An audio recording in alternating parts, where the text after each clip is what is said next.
Assalamualaikum warahmatullahi wabarakatuh. Pada pertemuan ini kita akan bicara tentang biaya ya. Kalau kita mau menghitung, ada 3 macam biaya. Ada biaya atau pengeluaran yang boleh dikurangkan menurut pajak yang kita sebut adalah biaya fiskal atau biaya deductible expense. Kemudian ada biaya atau pengeluaran yang tidak boleh dikurangkan secara pajak yang kita sebut non-deductible expense, dan ada biaya dengan perlakuan khusus. Pada pertemuan kali ini kita akan bahas tentang biaya yang boleh dikurangkan atau deductible expense.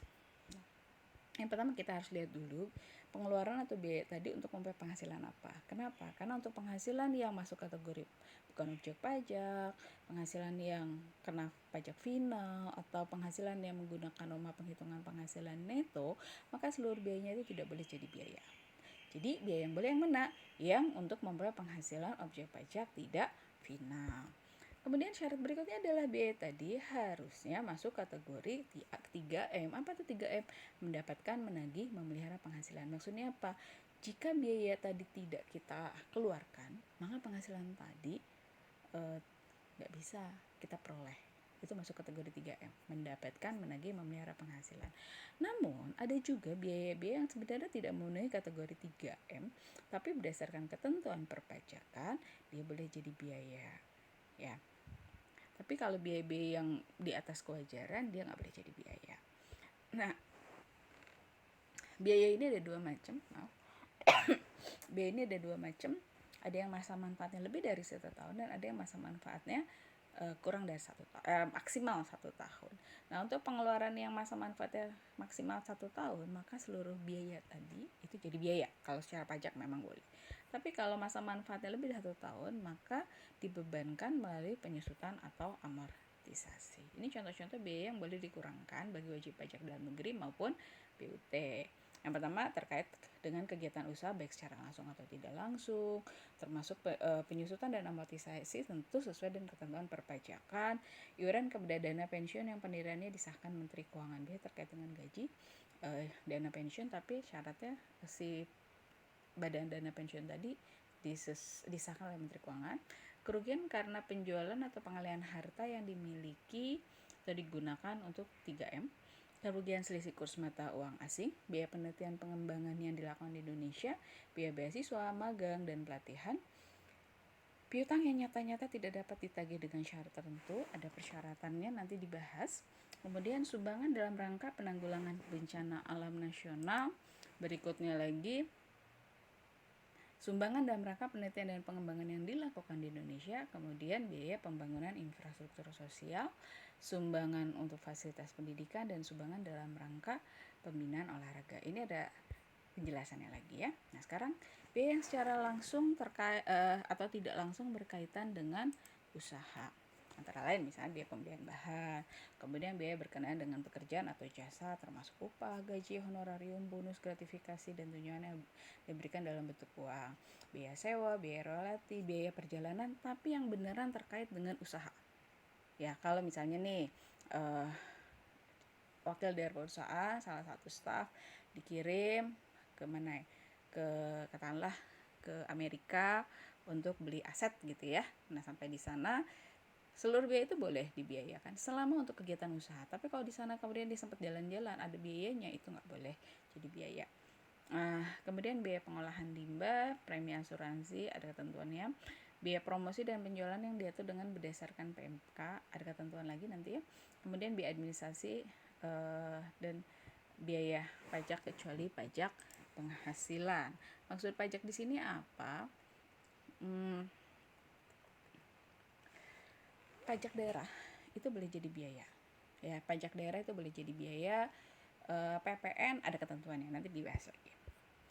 Nah, ini contoh nih, perlakuan pajak masukan yang tidak dapat dikreditkan. Kalau kita belajar di PPN, kan kita kenal ada pengkreditan pajak ya. Pajak masukan ini kan bisa dikreditin. Nah, kalau dia sudah masuk kategori yang pajak masukan yang bisa dikreditin, maka dia nggak boleh jadi biaya. Tapi ada kalanya kita harus bayar PPN tapi nggak bisa dikreditin. Nah, PPN masukan yang tidak dapat dikreditkan boleh dikurangkan dari penghasilan. bruto, jadi boleh jadi biaya sepanjang dapat dibuktikan bahwa pajak masukan tersebut satu benar-benar telah dibayar dan berkaitan dengan pengeluaran yang berhubungan dengan kegiatan mendapatkan, menagih atau memperoleh penghasilan. Ya, contohnya apa? Contohnya adalah misalnya kita beli aset nih, ya, kita beli aset. Nah, si aset tadi ada PPN ya, tapi PPN-nya itu nggak boleh dikurangkan, ya, nggak bisa masuk kategori pajak masukan, mungkin nggak ada faktur atau sebagainya. Nah, si PPN tadi kemudian akan masuk sebagai bagian dari harga perolahan aset, karena si PPN-nya nggak bisa dikurangkan kan, ya, nggak bisa dikreditkan maksudnya. Maka itu boleh jadi biaya. Kenapa? Biaya PPN-nya apa? Biaya karena dia gabung sama biaya aset yang tadi. Ya, dengan catatan aset tadi memang terkait langsung dengan usaha dan masuk kategori mendapatkan, menagih atau memelihara penghasilan. Adapun pajak masukan yang dapat dikurangkan dari penghasilan bruto yang terkait dengan dalam memperoleh harta berwujud atau harta yang tidak berwujud yang mempunyai masa manfaat lebih dari 1 tahun harus dikapitalisasi dengan pengeluaran atau biaya tersebut dan dibebankan melalui penyusunan amortisasi. Jadi kalau asetnya tadi, kalau tadi yang beli asetnya, kan aset itu bisa usianya kurang dari maksimal 1 tahun, ada yang tidak. Katakanlah dari bahan baku, ya, bahan bakunya ada PPN, itu kan masuk nempel di sana. Nah, kalau tadi nggak bisa dikreditin, ya, boleh jadi biaya karena nempel, jadi dianggap sebagai biaya persediaan misalnya. Tapi kalau kita untuk beli aset, katakanlah mesin, dan sayangnya misalnya mesinnya tadi kita beli ya tadi kebetulan PPN nggak bisa kita kreditin karena satu dan lain hal, banyak alasan kenapa PPN masukan tidak bisa dikreditkan.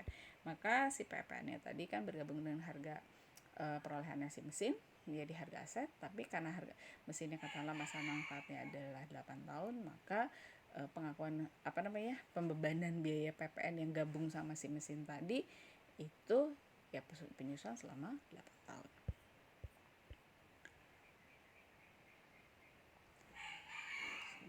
Dana pensiun telah mendapat penghasilan bruto 100 juta, kemudian penghasilan bruto lainnya adalah 300 juta, sehingga total adalah 400 juta. Nah, kemudian apabila seluruh biayanya adalah 200 juta, berapa biaya yang boleh dikurangkan untuk 3M? Nah, ini kalau kita lihat kan yang bukan objek 100, berarti yang objek pajak finalnya, tidak finalnya maksudnya 300 juta, berarti kan 3/4-nya, ya, 3/4 dari 200 juta itu yang boleh jadi biaya. Berikutnya lagi adalah bunga atas pinjaman yang digunakan untuk membeli saham tidak dapat dibebankan sebagai biaya sepanjang dividen yang diterima tidak merupakan objek pajak. Ya, jadi kenapa? Karena kalau kan ini tadi sudah dibilangin, kalau udah untuk memperoleh penghasilan bukan objek, maka biayanya nggak boleh jadi biaya gitu. Untuk memperoleh penghasilan yang sifatnya final, biayanya nggak boleh jadi biaya. Nah, tapi bunga pinjaman tadi bisa dikapitalisasi sebagai penambah harga perolehan saham. Pengeluaran yang dapat dikurangkan dari penghasilan bruto harus dilakukan dalam batas yang wajar sesuai dengan adat kebiasaan pedagang yang baik. Kalau melampaui batas kewajaran karena hubungan istimewa sehingga nilainya melampaui batas kewajaran, nggak boleh dikurangkan dari penghasilan bruto. Hubungan istimewa itu apa? Hubungan istimewa itu hubungan jika ada hubungan keluarga, hubungan darah, ada hubungan kepemilikan, dan ada hubungan penguasaan, sehingga transaksi yang terjadi seringkali harganya tidak sama dengan harga pasar. Itu ada hubungan istimewa. Pajak itu menggunakan harga pasar, tapi kalau kita kemudian harga realisasinya adalah bukan harga pasar, yang dipakai adalah harga pasar. Kalau misalnya harganya kegedean, makanya diaku sebesar harga pasar. Nah, tadi ya, pajak yang menjadi beban perusahaan dalam rangka usaha di luar PP, ya, seperti pajak daerah, ya, PBB, pajak hotel, pajak restoran, kemudian biaya material, dia pajak pusat, itu boleh jadi biaya. Itu boleh jadi biaya. Tadi saya sudah sampaikan adalah seluruh pajak penghasilan tidak boleh jadi biaya. Pajak daerah boleh jadi biaya, biaya materai meskipun pajak pusat dia boleh jadi biaya, PPN tergantung. Kalau dia sudah dikreditkan nggak boleh jadi biaya, tapi kalau tidak dikreditkan untuk memperoleh biaya-biaya yang masuk kategori 3 boleh jadi biaya. Kemudian pengeluaran untuk promosi. Nah, hati-hati dengan promosi. Kenapa? Karena ada yang beneran untuk promosi, ada yang sebenarnya sih sumbangan. Ya, sebenarnya sih adalah sumbangan. Jadi ada yang boleh jadi biaya, ada yang boleh jadi biaya sebenarnya. Sekarang kita lihat definisinya dulu. Promosi adalah bagian dari biaya penjualan yang dikeluarkan oleh wajib pajak dalam rangka memperkenalkan dan atau menganjurkan pemakaian suatu produk, baik langsung maupun tidak langsung, untuk mempertahankan dan atau meningkatkan penjualan. Nah, berapa biaya yang boleh dikurangkan? Nah, besarnya itu merupakan akumulasi dari jumlah biaya iklan di media elektronik, media cetak, dan media lainnya, biaya pameran produk, biaya pengenalan produk, biaya sponsorship yang berkaitan dengan promosi produk, itu boleh jadi biaya sebenarnya ya.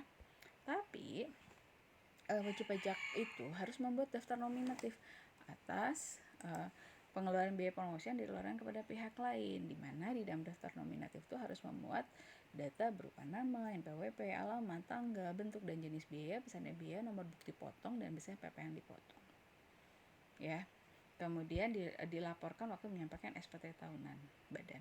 Kalau nggak ada, maka biaya tadi nggak boleh dikurangkan dari penghasilan bruto. Kenapa? Karena kadang-kadang untuk promosi itu ada biaya-biaya yang ya tadi entah sebenarnya mungkin modalnya sumbangan atau biaya-biaya lain yang ya wallahualam gitu ya. Maka jadi biaya promosi itu boleh jadi biaya selama tadi ada daftar nominatifnya.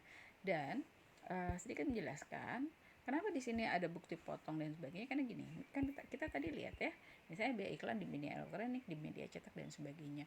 Waktu kita bayar iklan, waktu kita misalnya tolong dong iklanin produk saya di TV A gitu, maka kita bayar biaya pemasangan iklan tadi kan, maka dan itu merupakan penghasilan buat si TV A, itu berarti kita potong pajak buat mereka, makanya ada bukti potong gitu ya. Maksudnya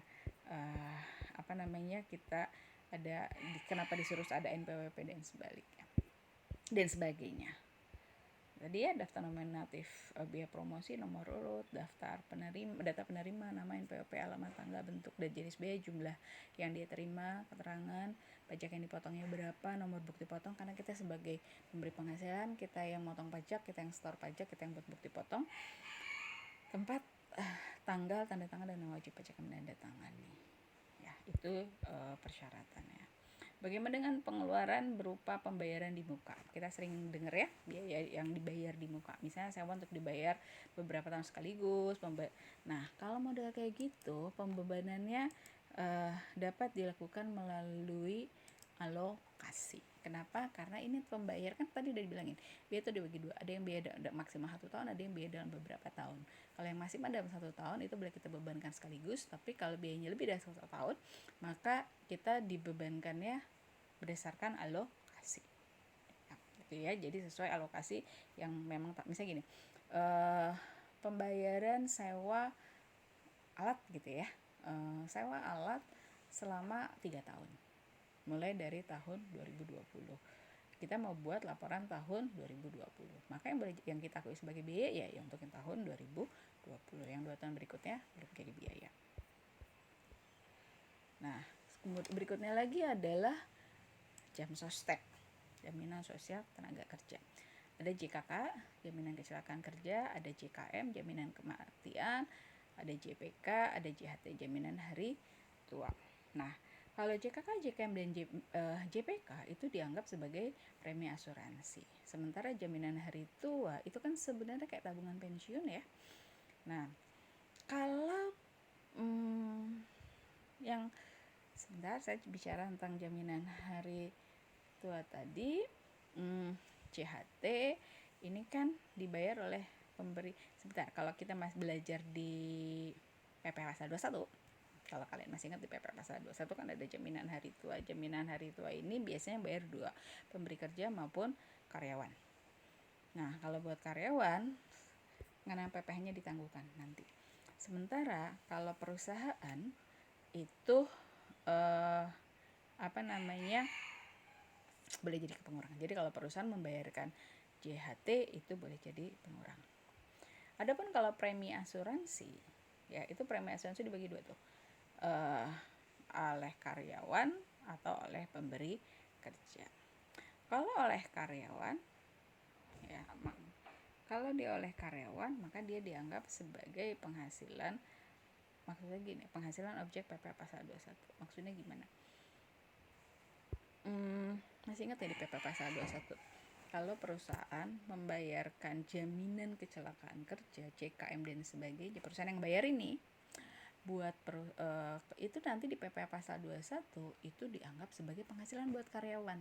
Karena dia dianggap sebagai penghasilan buat karyawan, otomatis objek pajak atau penghasilan dasar pengenaan pajak si karyawan kan meningkat. Yang ujung-ujungnya kalau dia lebih dari PTKP, pembayaran pajak menjadi objek PPh kan.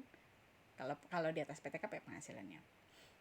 Sementara, kalau oleh karyawan diakui sebagai pendapatan, maksudnya tadi ya, si JKK, JKM itu dia dianggap sebagai bagian dari penghasilan yang diterima oleh karyawan, maka buat perusahaan itu boleh dikurangkan. Tapi kalau tidak diakui sebagai penghasilan oleh karyawan, maka buat perusahaan tidak boleh dikurangkan. Ya. Kerugian karena penjualan harta yang boleh dikurangkan ini kalau yang terkait dalam usaha dan masuk kategori 3M. Ya. Yang nggak boleh dikurangkan kalau si aset tadi tidak digunakan dalam usaha. Ambil contoh apa ya? Ambil contoh misalnya perusahaan, misalnya dia beli mobil, ya, mobil truk misalnya. Si mobil truk itu dipakai untuk kegiatan usahanya dia. Karena satu dan lain hal, akhirnya si perusahaan harus menjual si mobil truk tadi dan rugi gitu ya. Maka itu boleh jadi biaya. Kenapa? Karena si mobil truknya tadi masuk dalam rangka usahanya perusahaan gitu, dalam kegiatan pokok. Beda halnya kalau misalnya perusahaan dia beli aset karena perusahaan ini misalnya kelebihan uang, kemudian akhirnya udah deh saya investasi aset apa gitu, tapi tidak terkait dengan usaha dan ternyata aset itu tidak menguntungkan sehingga merugikan gitu. Ketika dijual tuh dia rugi, itu nggak boleh jadi biaya. Kenapa? Karena tidak terkait dengan usaha, tidak masuk 3. Kerugian selisih kurs mata uang asing. Nah, kerugian selisih kurs mata uang asing ini boleh jadi biaya diakui ya berdasar sistem pembukuan yang dianut dan dilakukan secara taat asas dan sesuai dengan standar keuangan yang berlaku, SK nomor 10. Biaya penelitian dan pengembangan yang dilakukan di Indonesia. Kalau perusahaan melakukan biaya penelitian dan pengembangan di Indonesia dalam jumlah yang wajar untuk menemukan teknologi atau sistem baru bagi pengembangan perusahaan, maka boleh dibebankan sebagai biaya perusahaan. Yang dimaksud dengan biaya penelitian dan pengembangan adalah biaya yang nyata-nyata dikeluarkan untuk pengembangan produk, serta biaya untuk meningkatkan efisiensi perusahaan, termasuk teknologi untuk pengembangan proses. Itu boleh jadi biaya. Ada 3 macam biaya. Yang pertama ada biaya yang dikeluarkan dalam rangka penelitian dan pengembangan yang bertentuan peraturan perundang-undangan perpajakan susulan atau diamortisasi. Mungkin untuk penelitian tadi dia membeli aset tetap atau berwujud atau tidak berwujud, ya. Jadi itu masuknya, dan itu kan kalau kita tahu kalau aset tetap itu masa manfaatnya lebih dari 1 tahun, maka pembebanannya melalui amortisasi atau penyusutan, tergantung berwujud atau tidak berwujudnya. Biaya yang dikeluarkan dalam rangka penelitian dan pengembangan yang menurut ketentuan peraturan perpajakan merupakan biaya usaha sehari-hari, maka dianggap sebagai biaya. Dan kalau tidak masuk ke 2 kategori tadi, maka misalnya contohnya ada biaya konsultan, maka perlakuan perpajakannya sesuai dengan prinsip akuntansi yang berlaku. Biaya beasiswa magang dan pelatihan. Biaya yang dikeluarkan untuk keperluan beasiswa magang dan pelatihan dalam rangka peningkatan kualitas sumber daya manusia boleh jadi biaya jika nilainya wajar. Termasuk yang dapat dibebankan sebagai biaya adalah beasiswa yang diberikan kepada pelajar, mahasiswa, dan pihak lain. Wajar dan setahu saya tidak terkait dengan hubungan istimewa. Ya, jadi itu. Berikutnya lagi adalah piutang. Nah, piutang yang nyata-nyata tidak bisa ditagih. Nah, ini berbeda dengan akuntansi. Ya, beda dengan akuntansi. Kalau akuntansi cadangan piutang tak tertagih aja boleh gitu. Kalau di pajak ada persyaratan ya. Nah, kemudian kalau di akuntansi udah memang jelas nggak bisa ditagih, udah boleh jadi biaya. Kalau di pajak ada persyaratannya. Pertama, harus jadi biaya dalam laporan laba rugi komersial, artinya memang beneran nyata tidak bisa ditagih. Yang kedua, wajib pajak harus menyerahkan daftar piutang yang tidak dapat ditagih kepada Dirjen Pajak berbentuk hard copy dan soft copy. Ya. Yang terakhir, nah ini yang agak lumayan. Ini syarat tiga-tiganya itu harus kumulatif, artinya semua harus dilakukan. Telah diserahkan perkara penagihannya kepada pengadilan negeri atau instansi pemerintah yang menangani piutang negara, atau adanya perjanjian tertulis mengenai penghapusan pembebasan utang antara kreditur dan debitur yang bersangkutan, atau ada lagi telah dipublikasikan dalam permintaan umum atau khusus, atau adanya pengakuan dari debitur bahwa utangnya telah dihapuskan untuk jumlah utang tertentu. Nah, itu semua syarat itu harus seperti ini. Tapi untuk poin 3 itu salah satu ya. Seperti misalnya, ini karena saking nggak bisanya ditagih, ya udah deh laporin aja deh ke pengadilan negara. Ke pengadilan negeri, maaf. Atau debiturnya bilang memang benar nggak bisa. Akhirnya ada perjanjian tertulis mengenai penghapusan piutang. Atau susah banget sih dicari untuk bayar pajak, untuk bayar piutang, akhirnya buat pengumuman tuh di media. Biasanya sih media-media asosiasi ya, penerbitan bahwa perusahaan XYZ mempunyai hutang kepada perusahaan kita sejumlah sekian, diumumin tuh sehingga yang lain tahu. Atau ya tadi bahwa ada debitur bahwa utangnya telah dihapuskan dengan jumlah utang tertentu. Tapi syarat nomor 3 tidak berlaku untuk debitur kecil dalam pasal 4 ayat 1 Undang-Undang PPH yang diatur oleh PMK. Ada aturannya. Piutang yang nyata-nyata tidak dapat ditagih adalah piutang yang timbul dari transaksi bisnis yang wajar sesuai dengan usahanya dan bukan dari kehubungan istimewa. Ya, kalau ada hubungan istimewa nggak boleh. Kemudian tidak berlaku untuk piutang yang nyata-nyata tidak dapat ditagih kepada debitur kecil.